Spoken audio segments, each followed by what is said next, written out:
5th chapter है हमारे पास process synchronization का। कल भी लाइट सा इंट्रोडक्शन हुआ था इसका सिंक्रोनाइजेशन का कि सिंक्रोनाइजेशन क्या होती है। सिस्टम के अंदर मल्टीपल ऑपरेशन परफॉर्म हो रहे हैं, multiple processes eight the same time जो है वो काम कर रहे हैं। तो उन प्रोसेसेस के दरमियान एक बैलेंस रहना, उन प्रोसेसेस का पता होना कि एक प्रोसेस क्या कर रहा है, दूसरा प्रोसेस क्या कर रहा है, सब प्रोसेसेस को एक अलाइन्ड फॉर्म में चलना, ये है सिंक्रोनाइजेशन। ठीक है? मीन्स हम जैसे कहते हैं कि सिस्टम के अंदर कोई काम हुआ है तो क्लॉक जो सिस्टम की वो फौरन से अपडेट हो जाए ताकि सबको पता हो कि ये वाला टास्क कमिट हो चुका है। ठीक है? ये होता है सिंक्रोनाइजेशन, मतलब एक का जो दूसरे के साथ लिंक होना, और लिंक इन अ सेंस कि उनको पता है क्या हो रहा है सिस्टम को। ठीक है? एक बैलेंस पे चल रहे हैं। ये ना हो कि एक प्रोसेस जो काम कर रहा है दूसरे को पता ही नहीं है और आपस में जो है उनका डिसऑर्डर है, या फिर एट द एंड जो रिजल्ट आएंगे वो बड़े एम्बिगुअस टाइप के होंगे, किसी ऑर्डर में नहीं होंगे। ठीक है? तो एक सीक्वेंस में एक प्रॉपर एक बैलेंस पे रह के चलना प्रोसेस का सिंक्रोनाइजेशन है। वरना अगर सिंक्रोनाइज नहीं होंगे प्रोसेसेस तो इनकंसिस्टेंसीज आ जाएंगी, आपके रिजल्ट्स जो हैं वो फॉल्ट होंगे सारे। ठीक है? तो इसको देखते हैं चैप्टर को। अच्छा, प्रोसेसेस कैन एग्जीक्यूट कंकरेंटली। ठीक है? काफ़ी सारे प्रोसेसेस जो है एग्जीक्यूट हो रहे होते हैं एट द सेम टाइम, उनके दरमियान स्विचिंग वगैरह हो रही होती है। May be interrupted at any time, partially completed completing execution. ठीक है? अब हम कह रहे हैं कि मल्टीपल प्रोसेसेस चल रहे हैं सिस्टम के अंदर, किसी भी टाइम उनके अंदर इंटरप्ट आ जाता है। एक प्रोसेस को रोक के थोड़े टाइम के लिए प्रीएम्प्ट करके हम दूसरे को एग्जीक्यूशन दे देते हैं, सीपीयू असाइन कर देते हैं। ठीक है? तो इस तरह से हो जाता है। तो इसी चीज़ को बैलेंस रखने के लिए हमने कहा है कि इनके दरमियान सिंक्रोनाइज़ेशन होनी चाहिए, इनको सिंक्रोनाइज़्ड होना चाहिए। Concurrent access to shared data may result in data inconsistency। ठीक है? जब concurrent access है, मल्टीपल प्रोसेसेस आपके शेयर्ड डाटा को या शेयर्ड मेमोरी को या फिर शेयर्ड रिसोर्स को at the same time access कर रहे हैं, तो रिजल्ट इन अ इनकंसिस्टेंसी, तो इनकंसिस्टेंट रिजल्ट आ सकते हैं। अगर आपके प्रोसेसेस जो है सिंक्रोनाइज नहीं होंगे, ठीक है, तो फॉल्ट रिजल्ट, इनकंसिस्टेंट रिजल्ट आ जाएंगे, रॉन्ग रिजल्ट्स आ जाएंगे। Maintain data consistency require mechanism to ensure the orderly execution of cooperating processes। फिर हम लोग क्या करते हैं, कंसिस्टेंसी को मेंटेन करने के लिए हम कहते हैं कि इन प्रोसेसेस की एक ऑर्डर वाइज, एक मैनर के अंदर, एक अरेंज फॉर्म के अंदर जो है एग्जीक्यूशन हो। ठीक है? इन प्रोसेसेस की जो आपस में कोऑपरेटिंग है, जो एक दूसरे के साथ लिंक कर रहे हैं, एक दूसरे के साथ कम्युनिकेट कर रहे हैं, ताकि जब ऑर्डरली एग्जीक्यूशन होगी तो पता होगा किसके बाद किसने जाना है। ठीक है? फौरन साथ साथ अपडेट होता रहेगा। तो इस तरह से क्या है, डाटा आपका कंसिस्टेंट रहेगा, सिंक्रोनाइज्ड रहेंगे। Illusion of problem. ठीक है? यहाँ पे थोड़ा सा डिमॉन्स्ट्रेट किया गया कि प्रॉब्लम कैसी आ सकती है। Suppose that we wanted to provide a solution to the consumer producer problem. पीछे हमने देखी थी प्रोड्यूसर कंज्यूमर प्रॉब्लम, उसके अंदर क्या प्रॉब्लम आ रही थी, that fills all the buffers. We can do so by having an integer counter that keeps track of the number of full buffer। अच्छा, ये मैं आपको इस तरह समझाती हूँ कि लास्ट चैप्टर के अंदर हमने देखी प्रोड्यूसर कंज्यूमर प्रॉब्लम। उसके अंदर क्या थी कि प्रोड्यूसर प्रोड्यूस कर रहा था, कंज्यूमर कंज्यूम कर रहा था, लेकिन वहाँ पे प्रॉब्लम क्या एक आई थी कि बफर का अगर n साइज है तो n-1 बफर्स जो हैं वो एलोकेट हो रहे थे, या फिर उनमें से कंज्यूम हो रहा था। ठीक है? तो वहाँ पे भी क्या सिंक्रोनाइज़ का मसला आ रहा था थोड़ा-सा। ठीक है? अभी हम आगे एक और कंडीशन देखेंगे, रेस कंडीशन, वहाँ से आपको क्लियर हो जाएगा कि किस तरह से ये प्रॉब्लम आती है। तो अब उस प्रॉब्लम को हमने ओवरकम यहाँ पे करना है प्रोड्यूसर कंज्यूमर को। एक हम यहाँ पे वेरिएबल इंटीजर टाइप का रख लेंगे काउंटर। वो काउंटर क्या करेगा, काउंट करेगा कितने नंबर ऑफ प्रोड्यूसर प्रोड्यूस कर गए, कितने कंज्यूमर कंज्यूम कर गए, और इस तरह से टोटल एन जितना बफर का साइज होगा उतने हम कंज्यूम कर सकेंगे। ठीक है? तो उस प्रॉब्लम को यहाँ पे ओवरकम करना है। लास्ट चैप्टर में जब वो करवाया था तो मैंने आपको बताया कि ये प्रॉब्लम है यहाँ पे। ठीक है? उसको ओवरकम अब हम यहाँ पे करेंगे। ठीक है? एक काउंटर के थ्रू। अब ये कोड आ गया, कोड सारा वैसे ही जैसा पिछला था, उसके अंदर काउंटर यूज़ नहीं हुआ था, इसके अंदर काउंटर यूज़ हुआ हुआ है। ठीक है? व्हाइल ट्रू, ठीक है, ट्रू की कंडीशन है, अंदर है produce an item in the next produce. ठीक है? जैसे वहाँ पे दिया हुआ था। लेकिन यहाँ पे क्या एक काउंटर लिया हुआ है, while counter is equals to buffer size. अब प्रोड्यूस करना है तो बफर की फर्स्ट लोकेशन से लेके एन लास्ट तक हमने प्रोड्यूस करके लेके जाना है, ठीक है। तो काउंटर है जो यहाँ पे मैनेज करेगा कितनी नंबर ऑफ लोकेशंस है। Counter is equals to buffer size.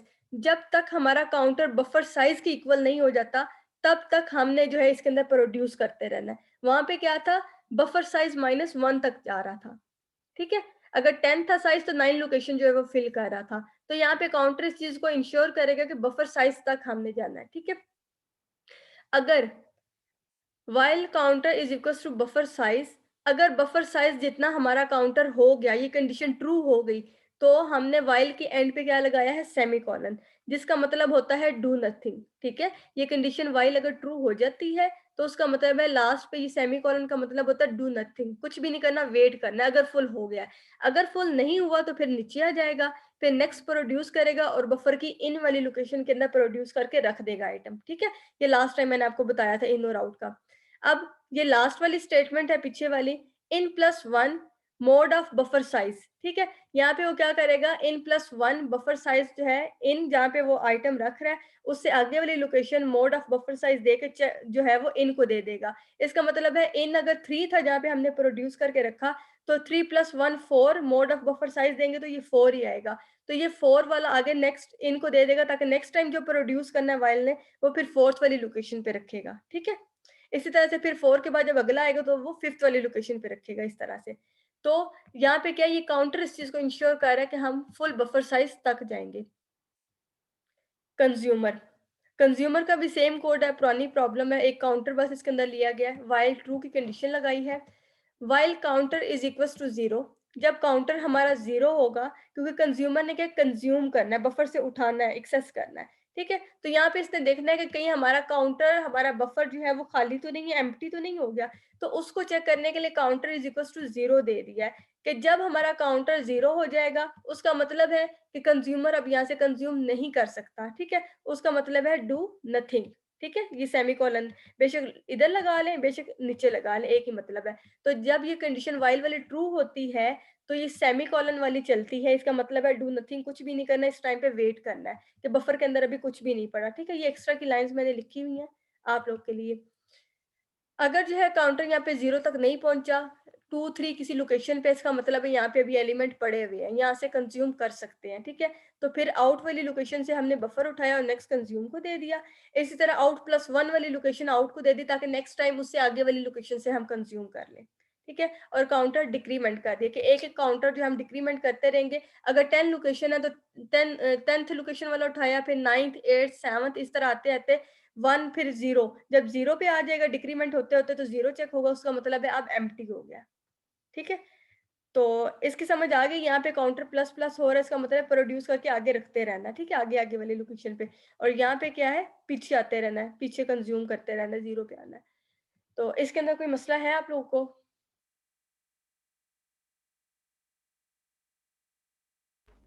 No ma'am. okay. अच्छा, ये आ गई रेस कंडीशन, ठीक है। इस रेस कंडीशन से आपको क्लियर समझ आ जाएगा प्रोसेस सिंक्रोनाइजेशन का। अब रेस कंडीशन चले पहले समझ लेते हैं, फिर इसकी डेफिनेशन देख लेंगे। यहाँ पे 2 हमने रजिस्टर ले लिए, ठीक है। अब यहाँ पे सबसे पहले इन्होंने काउंटर एक ले लिया जो कि प्लस प्लस हो रहा है, और एक काउंटर ले लिया जो कि डिक्रीमेंट हो रहा है, माइनस माइनस हो रहा है। 2 रजिस्टर लिए हुए, एक है रजिस्टर 1, एक है रजिस्टर 2, ठीक है। अब यहाँ पे जो इंक्रीमेंट वाली है ना, जहाँ पे प्रोड्यूस करके रखना है, हम उसी एग्जांपल को साथ में चला लेते हैं, ठीक है। अब यहाँ पे रजिस्टर 1 लिया है जिसके अंदर काउंटर की वैल्यू रखवा रहे हैं। काउंटर की जो भी वैल्यू होगी वो रजिस्टर 1 में हमने रखवा दी, ठीक है। और रजिस्टर 1 + 1 मतलब रजिस्टर 1 से आगे वाली लोकेशन जो है एक नंबर इंक्रीमेंट करके वो अब रजिस्टर 1 के अंदर दे दिया, ठीक है। और फिर रजिस्टर 1 जो है काउंटर को दे दिया। इसका क्या मतलब है, काउंटर की वैल्यू पहले रजिस्टर 1 को दी, फिर रजिस्टर 1 के अंदर एक इंक्रीमेंट किया, ठीक है। और फिर इंक्रीमेंट करने के बाद जो रजिस्टर की वैल्यू होगी +1 करके अब वो काउंटर को दे दी, ठीक है। मतलब रजिस्टर पहले खाली पड़ा था, रजिस्टर के अंदर काउंटर की वैल्यू रखी और रजिस्टर के अंदर कौन सी वैल्यू आ गई, काउंटर वाली। अब रजिस्टर की वैल्यू के अंदर एक इंक्रीमेंट किया, मींस काउंटर एक इंक्रीमेंट हुआ और रजिस्टर को ही दे दिया। और फिर रजिस्टर की जो वैल्यू हुई वो काउंटर को वापस दे दी, मतलब काउंटर की वैल्यू रजिस्टर को देके एक इंक्रीमेंट करके वापस काउंटर के अंदर रखवाई। ठीक है, सिंपल स्टेटमेंट है, अभी इसको समझते हैं। डिक्रीमेंट के अंदर क्या है, उसी तरह से है, रजिस्टर 2 लिया, काउंटर की वैल्यू उसको दे दी, काउंटर और रजिस्टर की वैल्यू में से -1 किया और रजिस्टर 2 को ही दे दिया वापस। ठीक है, फिर रजिस्टर 2 की जो वैल्यू एक माइनस करके आई वो हमने काउंटर को वापस दे दी। ये एक पूरा ऑपरेशन है, मतलब ये वाली एक ऑपरेशन परफॉर्म हो रहा है जिसके अंदर एक वैल्यू इंक्रीमेंट किया उसने अपनी वैल्यू के अंदर, और ये वाला एक ऑपरेशन है जिसके अंदर एक वैल्यू अपनी वैल्यू के अंदर डिक्रीमेंट करके दोबारा खुद को ही एलोकेट कर दिया। ठीक है, ये एक पूरा ऑपरेशन यहाँ तक चलता है और इसका एक पूरा ऑपरेशन यहाँ तक चलता है। अब यहाँ पे रेस कंडीशन क्या है, यहाँ पे प्रॉब्लम क्या है कि consider this execution interleaving with count 5। हमने काउंट इनिशियली 5 रख लिया, ठीक है, कि काउंटर की वैल्यू हमारे पास 5 है। अब सबसे पहले देखें, प्रोड्यूसर एग्जीक्यूट, प्रोड्यूसर ने अपनी एक जो है स्टेटमेंट एग्जीक्यूट की। ठीक है, ये वाली प्रोड्यूसर की, ब्लू वाली और ग्रीन वाली कंज्यूमर की है। ठीक है, काउंटर की वैल्यू उसने दे दी रजिस्टर 1 को। ठीक है, जैसे मैंने आपको यहाँ पे समझाया, तो काउंटर की वैल्यू क्या थी, 5। 5 किधर चला गया, हमारे पास रजिस्टर 1 के पास चला गया। ठीक है, प्रोड्यूसर ने अपनी सेकंड वाली स्टेटमेंट चलाई, रजिस्टर +1। ठीक है, ये क्या हो गया, 6 हो गया।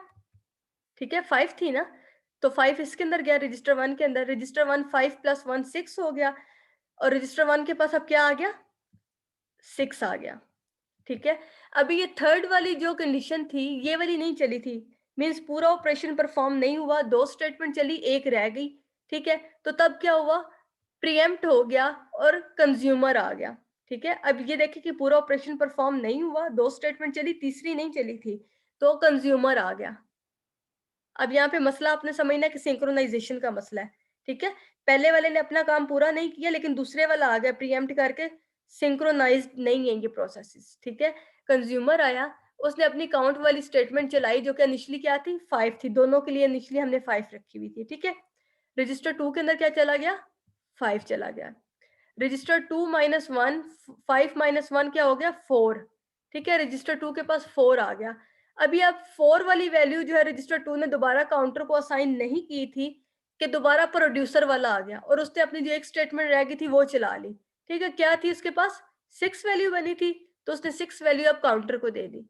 ठीक है, फिर जो आगे कंज्यूमर था वो आया और उसने अपनी जो स्टेटमेंट एक रह गई थी वो चलाई, जिसके अंदर उसकी वैल्यू क्या थी, 4 बनी थी, एक माइनस करके और 4 वाली काउंटर को दे दी। अब मसला यहाँ पे क्या है कि काउंटर एक था, दोनों के दरमियान वो शेयर हो रहा था। अब यहाँ पे क्या था, काउंटर की वैल्यू दोनों में सेम आनी चाहिए थी अगर ये प्रोसेस सिंक्रोनाइज्ड होते, लेकिन ये आपस में सिंक्रोनाइज्ड नहीं थे, जिसकी वजह से दोनों के काउंटर की value different I, result wrong हो गई। ठीक है, एक के ऑपरेशन कंप्लीटली परफॉर्म करने से पहले दूसरे वाला आ गया, तो ये आपस में सिंक्रोनाइज नहीं थे, एक की वैल्यू 6 आ रही है, एक की 4 आ रही है। अगर ये सिंक्रोनाइज्ड होते तो फिर क्या था, प्रोड्यूसर जो एलिमेंट प्रोड्यूस करता 5 से 6 करता, कंज्यूमर आके उसी 6 वाले को कंज्यूम करता और वैल्यू क्या थी, इक्वल 5 हो जाती। ठीक है, लेकिन उसके लास्ट स्टेटमेंट चलने से पहले कंज्यूमर आ गया, दोनों की वैल्यू के अंदर डिफरेंस आ गया, तो ये हमारे पास कंडीशन होती है रेस कंडीशन। ठीक है, जिससे हम कहते हैं कि हमारे प्रोसेस सिंक्रोनाइज नहीं है, प्रॉपरली ऑर्डर के अंदर काम नहीं कर रहे, जिसकी वजह से इनके रिजल्ट्स जो हैं वो रॉन्ग आते हैं। Clear?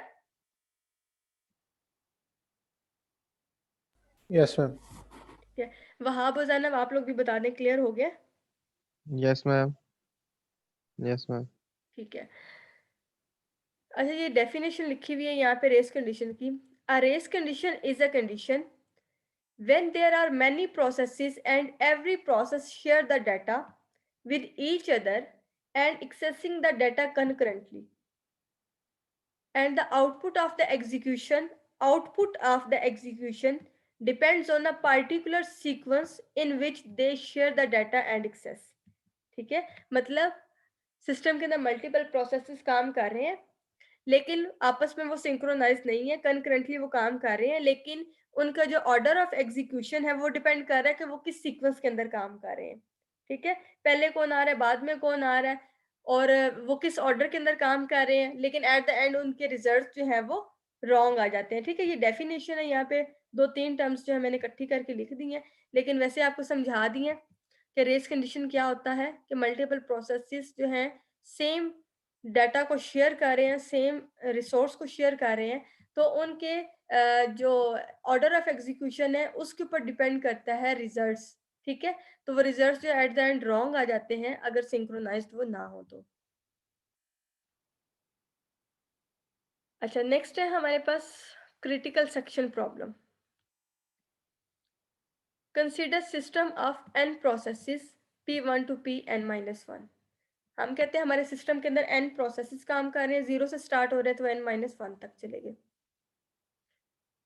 Each process has a critical section segment of code. हर एक प्रोसेस को क्या है, क्रिटिकल सेक्शन होता है, ठीक है? वो मेन एरिया होता है जहाँ पे वो अपनी एग्जीक्यूशन जो है उसको परफॉर्म करता है। प्रोसेस में भी changing common variable, updating table और राइटिंग फाइल्स वगैरह, ठीक है? तो ये क्या होता है, क्रिटिकल सेक्शन के अंदर मेन एरिया होता है जहाँ पे प्रोसेस अपनी एग्जीक्यूशन परफॉर्म करता है, जो मर्जी काम करे, अपने वेरिएबल की वैल्यू को चेंज करे, अपने टेबल्स अपडेट करे, फाइल्स को राइट करे, रीड करे, जो भी काम करे वो उसका अपना काम है, ठीक है? When one process in critical section, no other may be in its critical section. कि जिस टाइम एक प्रोसेस क्रिटिकल सेक्शन में है, अपनी वर्किंग परफॉर्म कर रहा है, उस टाइम पे किसी दूसरे प्रोसेस ने क्रिटिकल सेक्शन में नहीं आना, ठीक है? अदरवाइज दोनों आके अपनी वर्किंग परफॉर्म करना स्टार्ट कर देंगे तो क्या प्रॉब्लम आ जाएगी, रेस कंडीशन आ जाएगी, ठीक है? तो क्रिटिकल सेक्शन प्रॉब्लम क्या है, हमारी रेस कंडीशन आ जाती है, तो रिजल्ट्स जो है वो रॉन्ग हो जाते हैं।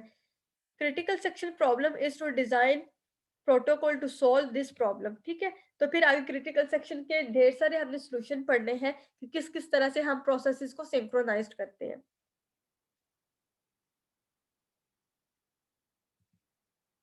अच्छा, यहाँ पे अब सबसे पहले क्रिटिकल सेक्शन को समझ लेते हैं कि क्रिटिकल सेक्शन होता क्या।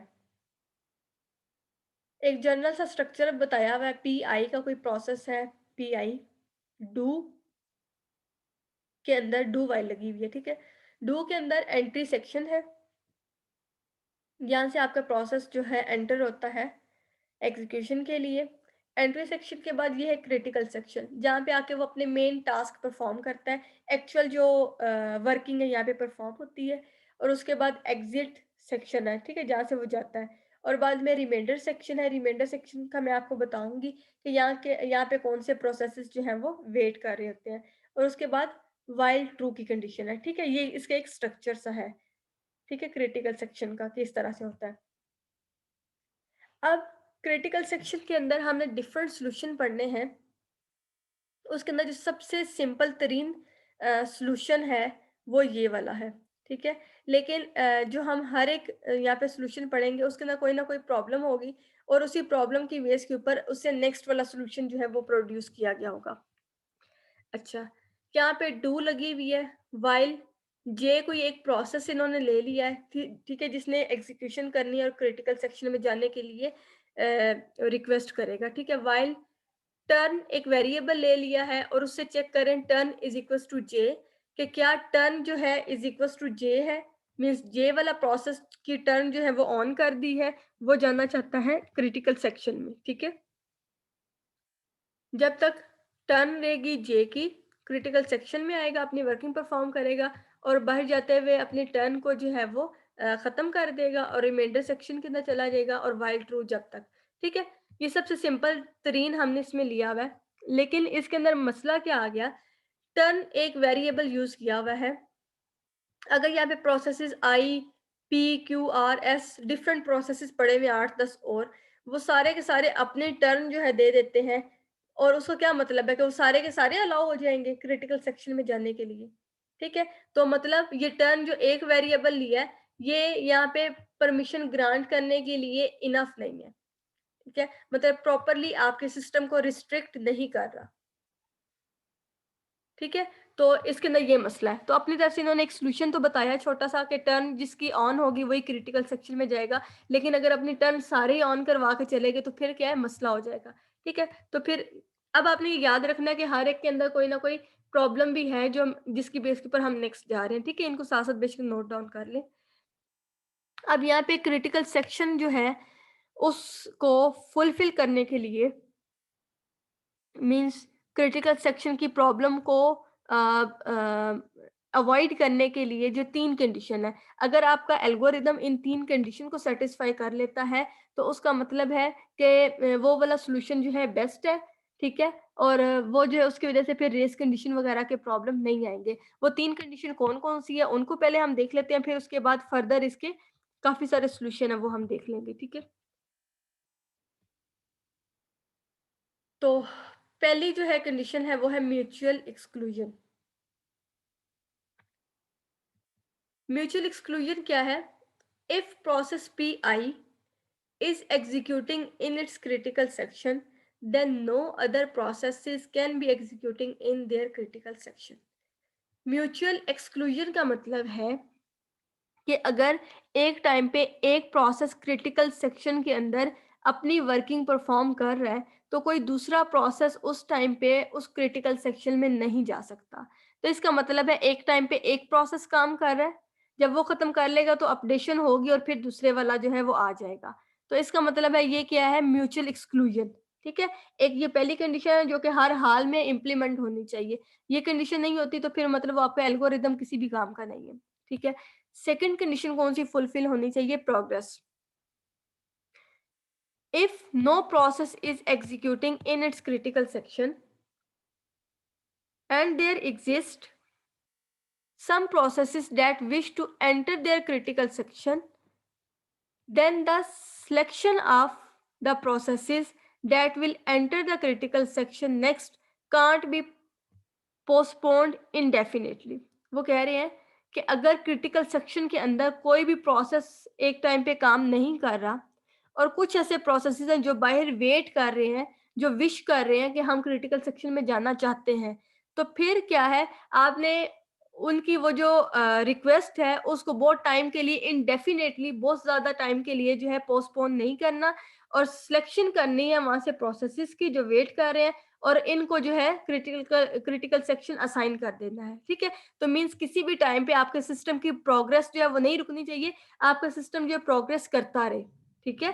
अगर सिस्टम के अंदर कोई भी प्रोसेस क्रिटिकल सेक्शन में अभी नहीं है, लेकिन कुछ प्रोसेसेस जो है वेट कर रहे हैं, विश कर रहे हैं क्रिटिकल सेक्शन में जाने की, तो वहाँ से आप क्या है उन प्रोसेसेस में से सिलेक्शन करें और क्रिटिकल सेक्शन में जो है शेड्यूल करके असाइन करते रहें, ठीक है? प्रोग्रेस। पहली म्यूचुअल एक्सक्लूजन एक टाइम पे एक, प्रोग्रेस अगर खाली पड़ा है तो वो फिर असाइन करें। थर्ड है बाउंडेड वेट।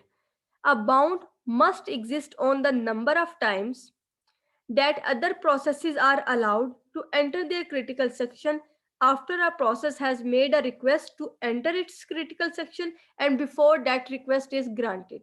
ठीक है, अब यहाँ पे क्या है, एक बाउंड लगा दिया है, waiting bound. Waiting bound means कि एक प्रोसेस जो है उसने अगर जब उसने रिक्वेस्ट की है क्रिटिकल सेक्शन में जाने की और उसकी रिक्वेस्ट ग्रांट करने तक, मतलब रिक्वेस्ट की है और रिक्वेस्ट को ग्रांट करने के दरमियान का जो टाइम है, उस टाइम पे एक बाउंड लगा दी जाए कि दूसरे प्रोसेस जो है वो कितने नंबर ऑफ टाइम जो है वो क्रिटिकल सेक्शन में जा सकते हैं। मीन्स कि एक अगर वेटिंग स्टेट में ग्रांट वो परमिशन ली हुई है, ठीक है, रिक्वेस्ट की हुई है और रिक्वेस्ट करने से लेके उसकी रिक्वेस्ट ग्रांट होने के दरमियान जो है एक एक बाउंड हो, ठीक है, कि इतने नंबर ऑफ टाइम जो है प्रोसेस कोई दूसरा जो है वो अपना टाइम ले सकता है। ये ना हो कि ये यहाँ पे रिक्वेस्ट करके बैठा हुआ है और दूसरे प्रोसेसेस चलते जा रहे हैं और इसकी बारी नहीं आ रही, ठीक है? तो इन चीज़ों का यहाँ पे ख्याल रखना, इन तीनों कंडीशंस का, mutual exclusion, progress and bounded wait, ठीक है?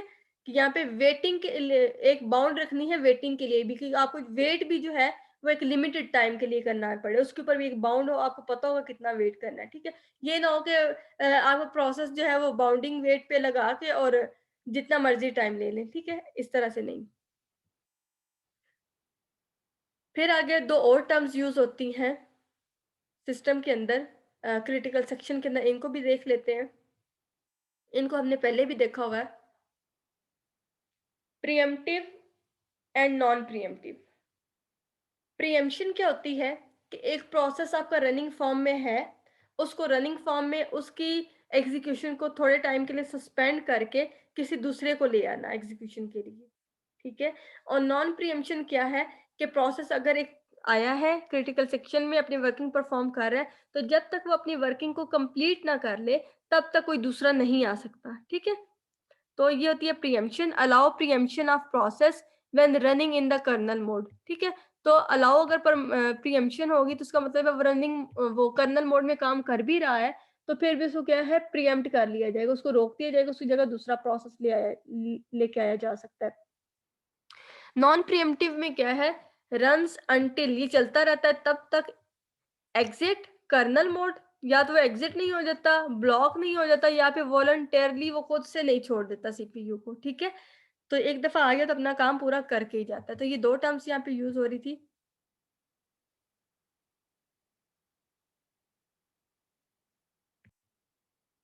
नेक्स्ट है हमारे पास पीटरसन सॉल्यूशन। पीटरसन सॉल्यूशन जो है ये हमारा सॉफ्टवेयर बेस्ड सॉल्यूशन है, ठीक है। अभी हम ये वाला पढ़ रहे हैं, सॉफ्टवेयर बेस्ड सॉल्यूशन पढ़ रहे हैं सिंक्रोनाइजेशन का। आगे हमने कुछ हार्डवेयर बेस्ड सॉल्यूशन पढ़ने हैं, ठीक है। अब पीटरसन सॉल्यूशन क्या है,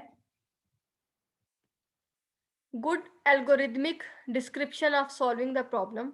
जो क्रिटिकल सेक्शन की प्रॉब्लम है ना, उसके लिए ये बड़ा अच्छा एल्गोरिदम है, ठीक है। सही वर्किंग करता है, कंडीशंस भी फुलफिल करता है। लेकिन एक मसला है इसके अंदर, वो क्या मसला है कि ये टू प्रोसेस सॉल्यूशन है। मतलब अगर आपके सिस्टम के अंदर सिर्फ दो ही प्रोसेस काम कर रहे हैं ना, तो तब पीटरसन सॉल्यूशन जो है इनके दरमियान क्रिटिकल सेक्शन प्रॉब्लम को रिजॉल्व करेगा। अगर जो दो से ज्यादा प्रोसेसेस हो गए तो फिर नहीं करेगा।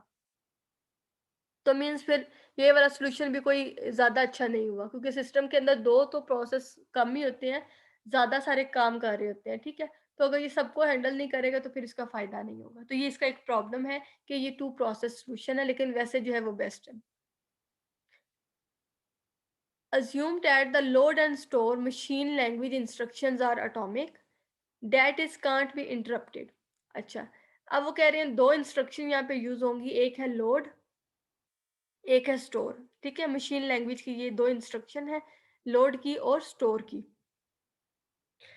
अब ये दोनों कंडीशन जो है ये एटॉमिक है, लोड और स्टोर। एटॉमिक का मतलब है कि ये इंटरप्ट नहीं हो सकती, ठीक है। अगर ये एक दफ़ा एग्जीक्यूशन स्टार्ट होगी है इन इंस्ट्रक्शन की, तो फिर ये इंटरप्ट नहीं हो सकती, ये अपनी वर्किंग जो है पूरी करती हैं, इनको हम इंटरप्ट नहीं कर सकते हैं, ठीक है, दरमियान में। इसको कहते हैं एटॉमिक इंस्ट्रक्शन। दो the two processes share two variable. अब वो जो दो प्रोसेस के ये सॉल्यूशन हम बना रहे हैं ना, उनके लिए क्या है, दो वेरिएबल हमने सबसे पहले डिफाइन कर देने हैं। एक इंटीजर टाइप का टर्न वेरिएबल ले लेना, जैसे पहले हमने लिया था। लेकिन पहले वाले सॉल्यूशन में क्या था, सिर्फ और सिर्फ एक टर्न वेरिएबल ले रहे थे, ठीक है, और उसकी बेस पे कर रहे थे। और मसला वहाँ पे ये था कि सारे के सारे अपने टर्न जो है वो ऑन करवा लें तो फिर सारे चले जाएंगे। यहाँ पे क्या है, टर्न और टर्न के साथ एक फ्लैग भी रखा है, ठीक है, कि टर्न और फ्लैग इन दोनों चीज़ों को देख के फिर डिसीजन किया जाएगा किसकी टर्न है, ठीक है। और बुलियन टाइप का फ्लैग ले लिया और दरमियान में वो सॉरी टू दे दिया कि टू प्रोसेसेस है हमारे पास, ठीक है। द वेरिएबल टर्न, अब ये जो टर्न वेरिएबल है indicate whose turn it is to enter the critical section. ये टर्न जो है ये इंडिकेट करेगा कि इस टाइम किसकी टर्न है क्रिटिकल सेक्शन में जाने के लिए, ठीक है, टर्न ये बताएगा। और flag array is use to indicate if process is ready to enter the critical section. और फ्लैग जो है उसका ट्रू होगा जो क्रिटिकल सेक्शन में जाने के लिए रेडी होगा, ठीक है। तो दोनों टर्न भी होनी चाहिए और उसका फ्लैग भी ट्रू होना चाहिए। उसका मतलब है फिर वो वाला प्रोसेस जो है क्रिटिकल सेक्शन में जा सकता है, कोई और नहीं जा सकता, ठीक है। तो उस वाली प्रॉब्लम को थोड़ा सा यहाँ पे सॉल्व करने की कोशिश की हुई है।